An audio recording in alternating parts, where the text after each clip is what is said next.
Los funcionarios de migración nos tratan como animales, denuncian cubanos en México.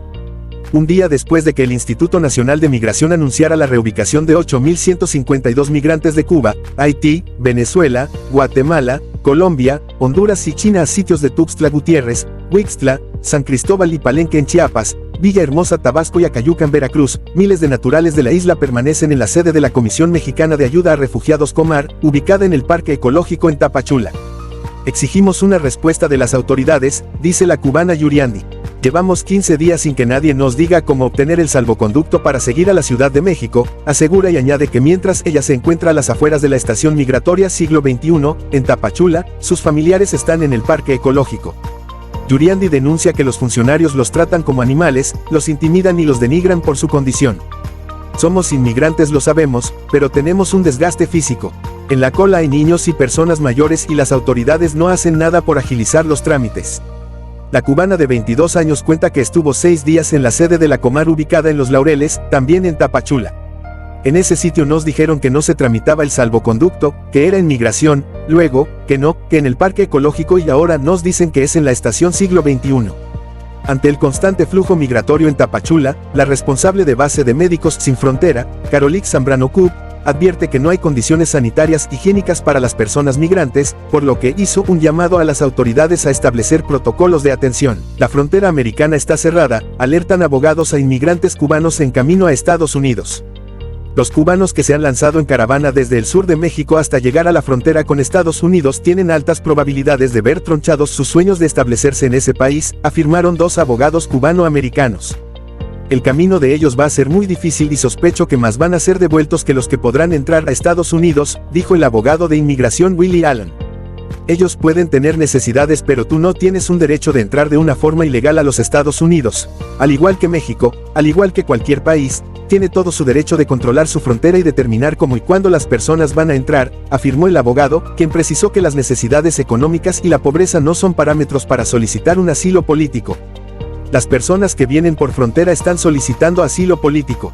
El asilo significa que en tu país tú has sido perseguido por las autoridades de tu país, has sido perseguido por tu raza, por tu opinión, por tu nacionalidad, tu asociación con un grupo social, o tu posición política que la has expresado y el gobierno la quiere reprimir, recordó el experto. La frontera americana está cerrada, sentenció el abogado, recordando que como único se puede entrar es a través de la aplicación CBP One y tener una entrevista programada para pedir asilo político. Allen también recordó que para los cubanos, venezolanos, nicaragüenses y haitianos México tiene convenios para recibir 40,000 inmigrantes al mes. Cuando te devuelven a México te van a deportar a esos países, indicó. En estos momentos el peligro más grande para un cubano es que llegue a la frontera, si no tiene CBP One, es tener detención en los Estados Unidos, perder el miedo creíble, y ser devuelto a Cuba, o no tener miedo creíble, y ser devuelto de una forma súbita a México y México te deporta a Cuba, alertó. La Oficina de Aduanas y Protección Fronteriza de los Estados Unidos CBP, por sus siglas en inglés, certificó el viernes pasado el arribo de 12.697 cubanos en el mes de agosto. De ellos, poco menos de la mitad ha sido deportado a México, aseguró Allen. Es una crisis, dijo el abogado Ángel Leal sobre el flujo migratorio que se registra en la frontera de México y Estados Unidos. Estamos hablando que en los primeros 17 días del mes de septiembre han habido más de 142,000 contactos o encuentros migratorios en la frontera suroeste de los Estados Unidos, un promedio de 8.350 personas por día. El programa de parol humanitario, que establece un permiso de llegada y permanencia por 2 años en Estados Unidos a ciudadanos de Cuba, Haití, Nicaragua y Venezuela, presenta retrasos, dijo. El parol humanitario no da abasto, porque si estamos hablando de, vamos a decir, un promedio de 8 a 9,000 personas al día y nada más que se están autorizando 30,000 paroles mensuales, la matemática no da. Hay más personas que quieren venir, que cuentan con patrocinador, que paroles disponibles. México llegó a un acuerdo con Estados Unidos para deportar a migrantes de sus ciudades fronterizas a sus países de origen y tomar varias medidas para disuadir a los migrantes, señaló Leal y apuntó. Me preocupan 3 cosas. Primero, deportaciones a Venezuela, Nicaragua y Cuba, que considero que es problemático por las condiciones actuales en esos países. Segundo, ¿y qué pasa con los que están en el sur de México, que tienen su cita con la CBP One? Van a expulsarlos porque están indocumentados en México. sin que tengan la oportunidad de asistir a su entrevista con la aplicación móvil CBP One que tienen programada. Sabemos que la aplicación móvil es para el centro y norte de México, pero la realidad es que para llegar al centro o norte de México tienen que empezar por el sur. Ángel Leal apoya una reforma que resuelva el problema migratorio en Estados Unidos. Estados Unidos extiende a 5 años el permiso de trabajo para miles de migrantes. El Servicio de Ciudadanía e Inmigración de Estados Unidos aumentó el periodo de validez del documento de autorización de empleo EAD para determinadas categorías específicas de no ciudadanos, una medida que beneficiará a miles de inmigrantes cubanos que aún no han podido regularizar su estatus en ese país. En un comunicado, UCIS dijo que está actualizando su guía en el manual de políticas para extender el periodo máximo de validez de los EAD iniciales y aquellas solicitudes de renovación a 5 años para ciertos grupos de inmigrantes que sean elegibles. Entre esas categorías se incluye a los individuos admitidos en Estados Unidos como refugiados o personas con libertad bajo palabra en calidad de refugiados. También se benefician de esta extensión del permiso de trabajo los asilados, que involucran a las personas a las que se les ha concedido asilo en el país y aún no cuentan con su residencia. De igual modo serán incluidos las personas a las que se les ha otorgado el estatus de retención de la deportación. No obstante, la elegibilidad de un individuo para la autorización de empleo seguirá dependiendo de su estatus migratorio subyacente, sus circunstancias específicas y la categoría de presentación del EAD.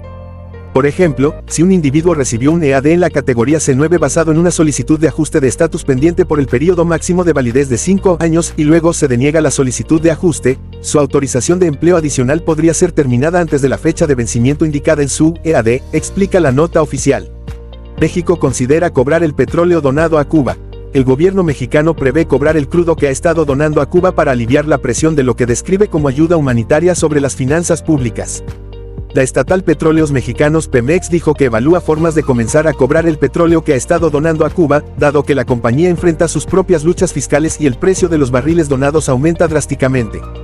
La secretaria de Relaciones Exteriores, Alicia Bárcena, recalcó en una entrevista durante su presencia en la Asamblea General de Naciones Unidas que el gobierno está buscando formas de aliviar esa presión, citó Bloomberg. Sin embargo, a medida que los precios del crudo han aumentado un 25% en 3 meses y México enfrenta su mayor déficit fiscal en más de 3 décadas, el gobierno está estudiando la posibilidad de vender el crudo de Pemex a Cuba en lugar de donárselo. Agregó que vender el crudo a la isla tampoco será fácil por las sanciones estadounidenses. Cuba solía importar petróleo de su aliado socialista Venezuela antes de que Estados Unidos impusiera sanciones al régimen autoritario del presidente Nicolás Maduro durante la administración Trump, que también elevó la presión sobre La Habana. Universidad de Matanzas suspende actividades presenciales. La decisión de la Universidad de Matanzas de suspender las actividades presenciales de esta semana se suma a una serie de medidas que se han anunciado en Cuba en las últimas horas para encarar la grave crisis energética del país. Un comunicado de la rectora de la Casa de Estudios Superiores, la doctora en Ciencias Leida Finalé de la Cruz, dirigido a los estudiantes, anuncia un conjunto de medidas para disminuir el nivel de actividad presencial en la semana del pasado 25 al próximo 30 de septiembre, aunque no revela la razón de esta determinación. Finalé ordenó la suspensión de todas las actividades presenciales del curso diurno y el curso por encuentro durante esta semana y dispuso que se asegure por cada carrera de forma online las orientaciones correspondientes a este período. La rectora indicó que los alumnos de los años terminales se mantienen en su ubicación laboral anticipada y en el desarrollo de su ejercicio de culminación de estudios y recalcó que el resto recibirán indicaciones por parte de sus colectivos de años para asegurar que se mantenga la actividad docente vía online. Los estudiantes del curso diurno que están realizando prácticas laborales en sus municipios de residencia continúan en estas y también se mantiene la atención a estudiantes internacionales que se encuentran en la institución, recalcó la nota informativa del rectorado de la Universidad Matancera. Cubana cuenta cuánto gana trabajando de enfermera en Estados Unidos. Una cubana residente en Estados Unidos reveló en sus redes cuánto gana al año trabajando como enfermera en un hospital. La joven identificada como Mel, habló de su experiencia en la ciudad de Orlando, donde percibe un salario anual de entre $30,000 y $40,000, aunque hay quien gana más. Depende del hospital en que trabajes, del bono que te den de la experiencia que tengas. Hay muchas variaciones, subrayó. La cubana estaba acompañada de una colega, que añadió que las enfermeras empleadas en otras instituciones como residencias de ancianos o bancos de plasma cobran más, pero pierden sus habilidades profesionales. En los últimos tiempos, emigrados cubanos suelen compartir en redes sus experiencias en el mundo laboral en Estados Unidos, incluidos los sueldos que reciben. Se estrena como bache antigua Alcantarilla 3D de La Habana. La bautizada como Alcantarilla 3D, una chapucería en mitad de una calle de la Villa Panamericana, en Habana del Este, que fue presuntamente arreglada tras volverse viral en redes sociales, ahora debutó como un flamante bache. todo comenzó cuando varios cubanos denunciaron la existencia de la peligrosa alcantarilla, como 3D porque no se encontraba a ras del suelo, como es habitual, sino con una elevación de varios centímetros en mitad de una calle, lo que representaba un gran peligro para los conductores, especialmente los de motos. Días después, en una publicación en el grupo de Facebook de la Dirección General de Transporte Provincial de La Habana, Héctor Hernández admitió que los trabajos realizados en un registro de acueducto sobre el nivel de la capa de rodamiento de una vía pública no eran adecuados y mostró varias imágenes del presunto arreglo. Arreglo que varios internautas consiguieron en apuntar que sería un bache en cuestión de días, y así ha sido. Ahora la alcantarilla 3D es un bache malamente señalizado con 4 palos y una cinta vial de color blanco y rojo que intenta llamar la atención de lo que sigue siendo un peligro. Nos despedimos de una edición más de noticias, no sin antes invitarlos a que se suscriban, compartan y denle like.